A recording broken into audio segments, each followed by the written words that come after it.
Hey friend, Colin here from Sumthins Recording, and today I'm going to show you how to record toms. We're going to be walking through recording toms today. We're going to go over mic placement, we're going to go over level setting, as well as EQ and compression on the way in to make sure you have a better and stronger tom sound before you even begin mixing. Before we dive in here though, if you're ready to go a little bit deeper into the drum mixing process and really start to dial in your workflow, then I have just the thing for you.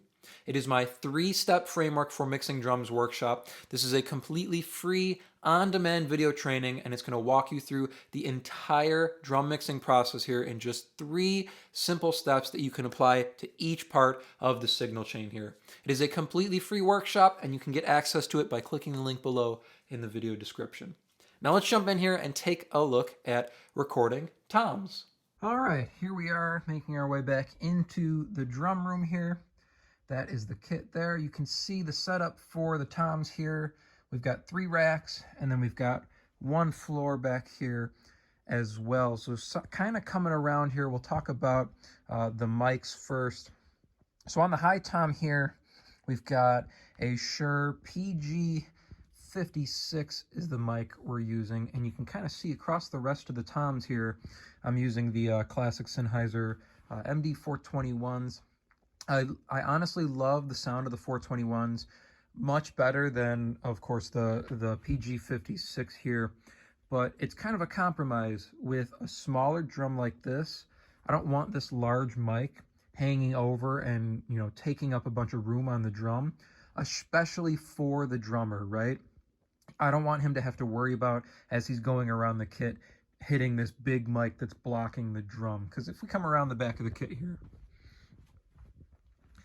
you can see on the drums, this is a big bulky mic here, and it comes in quite a bit on the drum. So if we were to put that over a smaller tom like this, it would come into like right here. That's a lot of space on the drum, and it's starting to eat up the center of the drum. So as he goes around doing a tom fill, it's a lot more likely he's going to hit this mic instead of making contact with the drum. And then we have, you know, stick hits on the mic and stuff like that we have to contend with inside the mix. So this mic here is a compromise, but it works out because the smaller tom doesn't have as much low end as the rest of these toms do. So coming around here, here's our first tom, our first rack with the PG56. Then we've got our second rack here, Sennheiser MD421. Same thing here on our third tom, and you can see the compromise we're making here, pointing it at the center. So I want all these mics pointed at the center of the drum. So sometimes you have to compromise with where you put the mics. If you have a drummer that doesn't care much about his setup, you can get lucky and kind of ask, oh, can you move this cymbal so we can get this mic here or whatever. But you have to make compromises when you're setting up mics on a kit, especially bigger mics like these 421s, because the drummer is going to set up the kit to be comfortable with his cymbals, with his toms, and with his snare. So we have to kind of move stuff to fit around the kit here. So this isn't the greatest place for this microphone, being this close to the ride cymbal, but it actually doesn't pick up too much of the ride. I'm surprised, because you can kind of see it's pointing past it rather than towards it. And then here's our floor tom. This is an older Sennheiser. You can see it's quite beat up here, so he got used and abused in a past life, but this is our floor tom. Same Sennheiser 421, just an older one there. So if we come back around the front of the kit here, give you one more look at the toms as a whole here with the 4 mics. If we come back around the front, I want to give you a view of how each mic is placed. So looking down at this first tom, that's our PG56, and you can see pointing in towards the center of the drum. Each mic is placed slightly over the rim, so it's coming in just a little bit here, but pointing towards the center of the drum there. Again, this works the same way as the snare. So we talked about in the snare recording video, you can place the mic in a couple different ways. If you point it more towards the rim here, so more straight down, you're going to get more of the tone of the drum and less of the stick attack. Pointing it towards the center, so if we lift the mic higher, and point it towards the center of the drum, you're going to get more stick attack. I do a little bit of both, so I place it in over the rim a little bit and then pointing towards the center. So we get some of the tone of the drum as well as the stick attack as he's hitting the drum. So it's a little bit of the best of both worlds there. Moving over, now we have our second tom here, so our second rack. Here's our Sennheiser 421. Again, placed slightly over the rim so you can see the shadow as it comes in. Takes up a bit more space than our PG56, but still pointing towards the center of the drum there. Moving around, here's our third tom here. Another Sennheiser MD421, slightly over the rim and pointing towards the center of the drum there. So we're getting our tone from the rim and we're getting our stick attack from the center of the drum. Here, if we can get in here, is our floor tom. So again, coming in slightly over the rim here, so we get that tone and that body from the drum, and then pointing towards the center to get our stick attack. So these 421s here, I really like them because they capture a lot of body from the drums, especially on toms. I like them on guitar cabs and stuff like that too, because they have more low mid and low heat to them than something like a 57 or something like that. But they don't have a really extended top end, so they don't get all this cymbal wash. Whereas if you put something like a 414 or a condenser on the toms, you would catch a lot more cymbal noise and a lot more cymbal wash. And then I would be really worried about placing a mic this close to the ride, because if this was a condenser, if it had a more extended top end, this would be all ride bleeding into this microphone and it would sound awful. So having dynamics on the toms is a huge benefit here, especially having the 421s. They have a lot of body to them. They capture the tone of the toms very, very well, and they sound great. I don't do any EQ on these, on the way in, and I very rarely do a lot of sculpting to them inside the mix as well. And then this guy here, he actually sounds really great on a higher tom. So if you have smaller toms, these PG mics, these are actually like the cheaper model of, like, you know, the beta model and stuff like that for drums. This PG56 sounds great on higher toms like this. So if you don't need all that bottom end, if you don't have all that bottom end coming from your toms, cheaper mics like this will do the job very, very well for you. So that is all of our toms here. 3 racks and 1 floor back here. They are again running all into our snake here. And then our snake is running out through our little hole, our little cubby, and coming around to the back of the mixer here. So here's our studio live. We talked about our kick and our snare. So each of these are kind of taken up 3 here. We have our kick in, kick out, and then there's a kick far that we don't use all of the time. Then we have our snare top, snare high if I need it, if I put a condenser on the snare, and then our snare bottom. These guys going across here are our toms. So our 4 tom mics are coming in here off of the snake. Coming around to the front of the board now, if we switch back to the main mix, you can see our toms coming up here. So 7, 8, 9, and 10. These are our tom mics. So here's our first rack. No EQ, no compression. Got the preamp gain down around 11. So these are sitting very similar to the snare drum, right? We want to leave plenty of headroom.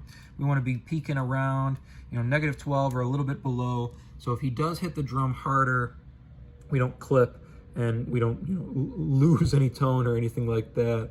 The pan knob on our first rack tom is panned 30% to the right. So this is audience perspective.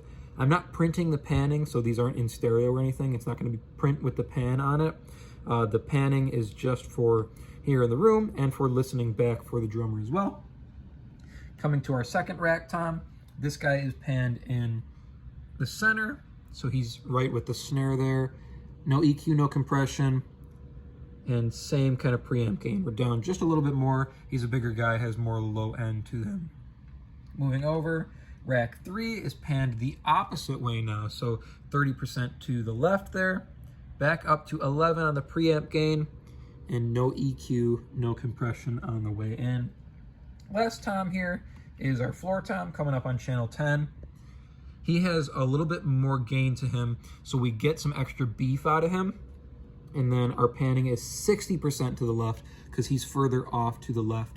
Audience perspective on the kit.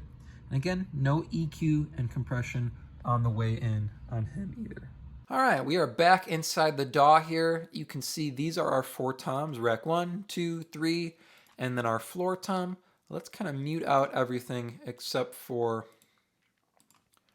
our toms here, or our drums. Oh, excuse me. We can focus in on just our drums. I'm going to play you this pass here. Excuse me. Oh, too big of a breakfast this morning. I'm going to play you this pass here. It's got a nice tom roll into it going into the next section. So you can hear how this feels inside the drums. And then I'll solo up just the toms. So remember, these are all raw tracks here so far. So let me hit play. We can hear where our toms are sitting at the moment.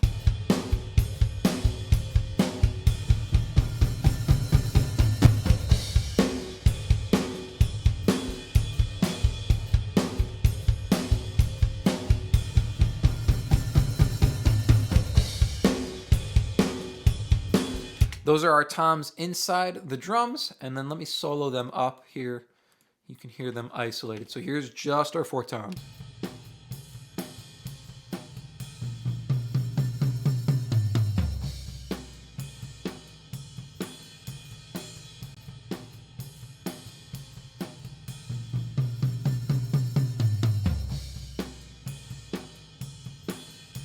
Now, on the way in here, I do nothing to our toms, and I rarely end up doing anything to our toms across the way. I'm going to show you what you could do if you want to go a little bit further with them.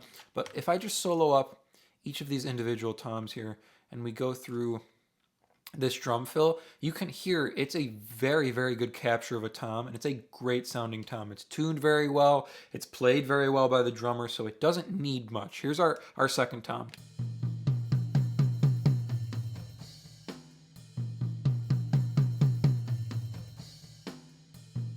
So you can hear we've got that nice stick attack from the stick making contact with the head of the drum, and we also have that nice tone because we're a little bit in over the rim here. Let me see if there is an instance of him hitting the first tom. There's not in this track, but we get kind of the same sound from that Shure mic. Here is our second tom, or our third rack now.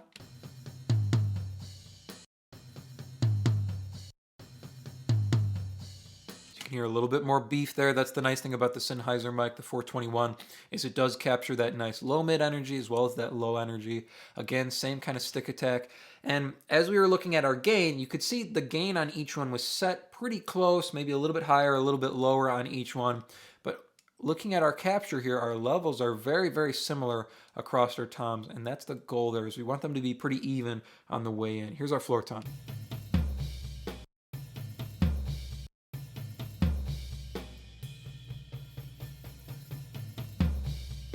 You can hear they're pretty isolated as well. We don't hear much of the bleed from the other toms. You can't see it visually either. We have the bleed from the rest of the kit, but it's not that much, and we'll always go through and edit out our toms later. That's something I like to do, is I go through and edit out the bleed on the toms.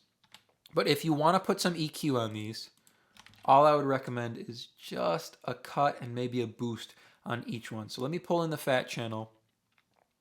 Looking at our first rack tom here, looping this little section as we come across, and we'll make it a bit narrower as well. So if we solo up this second rack tom here, no compression. I would never do any compression on toms on the way in. I rarely do compression on toms in the mix to begin with. The first thing I would kind of do is probably pull out maybe 2 dB, maybe 4 dB here at 400 hertz. Probably do a bump at 50. I don't want to do a bump at 100. That might be too high. So a bump at 50 and then a bump at 5K. So here's before, and then I'll kick it in.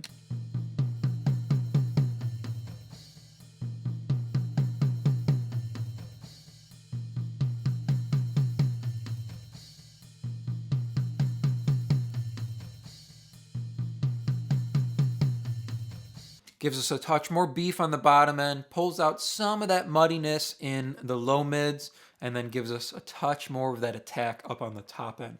This is all I would do if I did anything on the way in. I rarely do. You can hear it doesn't make a huge difference, and at this point we're kind of doing mixing moves on these toms. But let me copy these across. And we'll listen to this tom fill all together. Here's without our EQ, and then I'll kick it in and you can hear with.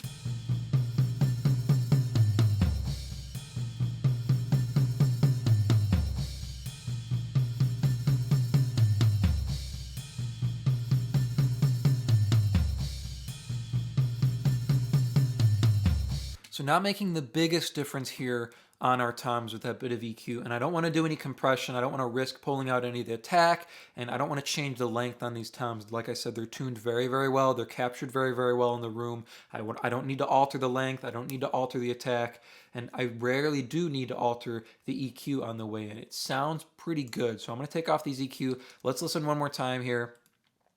Here is our raw recorded toms coming through, and we'll back up. We'll give just a glimpse of this fill before and after inside the raw drum recording. So here's our toms coming through on this pass here, inside our drums, and then one more time by themselves.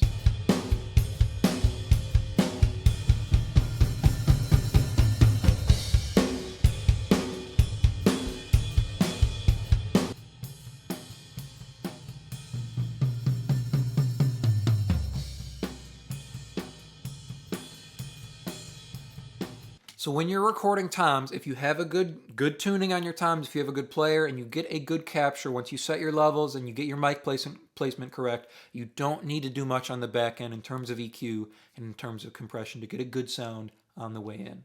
I hope that was helpful for you. As I mentioned at the beginning of the video, if you're ready to take your drum mixes to the next level and really start dialing in a repeatable workflow for cranking out professional sounding drums from your home studio, then you need to go through my 3-step framework for mixing drums workshop. It is a completely free, on-demand, instant access video workshop, and you can get access to that by clicking the link below in the video description. Thank you so much for watching, and I will see you in the next video.